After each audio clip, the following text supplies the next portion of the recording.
Hey everybody, I'm Shade Tree Pastor and welcome to another 5 minutes in the Bible. Today we're going to be taking a look at a verse that I think a lot of people are familiar with. Usually when people are just talking about it, they quote it this way, do not repay evil for evil, but repay evil with good. Now that's not exactly what this verse says, but that concept is definitely present. In fact, it's present in more places than just this verse we're going to look at.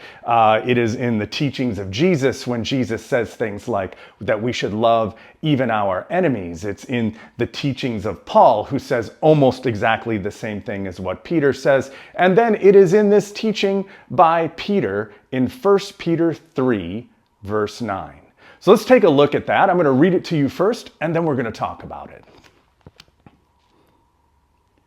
Do not repay evil for evil, or abuse for abuse, but on the contrary, repay with a blessing. It is for this that you were called, that you might inherit a blessing. So that concept, do not repay evil for evil, but repay evil with good, is definitely there in that text, even though it says to repay evil with a blessing. I saw an interesting video recently. I was scrolling through TikTok, and I don't know where this came from, but it was a fisherman. He was out in his boat, and he was checking fishing lines that he had put out.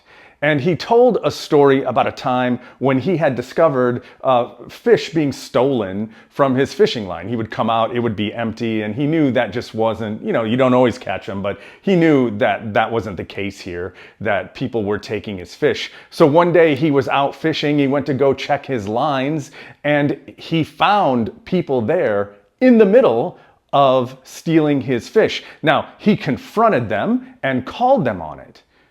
But then he did this. He told them that they didn't have to steal fish from him.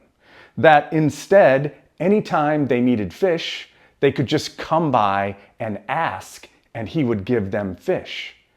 And he did that. They did end up coming to him and asking, and kept doing that over the years. And he said he would still occasionally have people stealing his fish from his fishing line, but that for the most part, that problem evaporated because he had just offered to freely give them some fish when they were in need.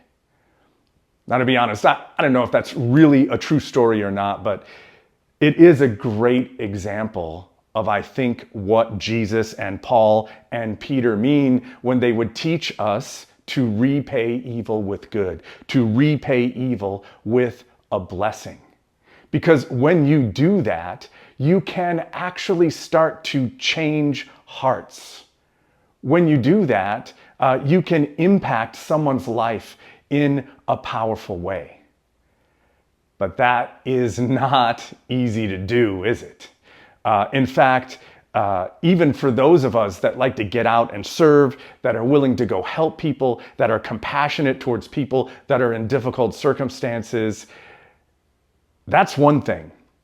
But when someone does evil to you, when someone treats you terribly, when someone truly wrongs you, to then bless them is incredibly difficult to do.